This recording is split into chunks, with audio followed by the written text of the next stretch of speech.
Bancada PLP Husu Comissão Organizadora atu coordena o Hospital Nacional Guido Valadares facilita transporte ba paciente faserang durante a takadalang ia visita amu Papa Mai Timor-Leste.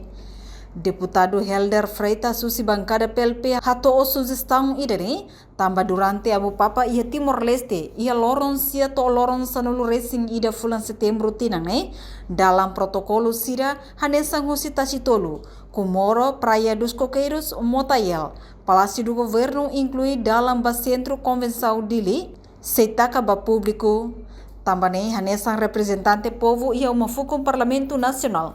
Husuba Comissão Organizadora. Atu coordena ho parte Hospital Nacional, onde facilita transporte ba pacientes sira. Nebe faceran durante visita Papa Francisco e Timor-Leste. Parte saúde da Comissão Organizadora. Atu hari pensar condição serviço de solução bar. E também paciente sira nebe passeran semana ida dalam rua, no dalam tubuh. Tambah paciente baru ela ia diksa era dari tiba nomos paciente baru ela ia tasik. Ano ia dari makau toleria. Hatama preocupação é vice-ministro assunto parlamentares. Aderito Hugo da Costa promete que se hato sugestão neba comissão organizadora, nebe responsável ba visita Papa Francisco Mai Timor-Leste.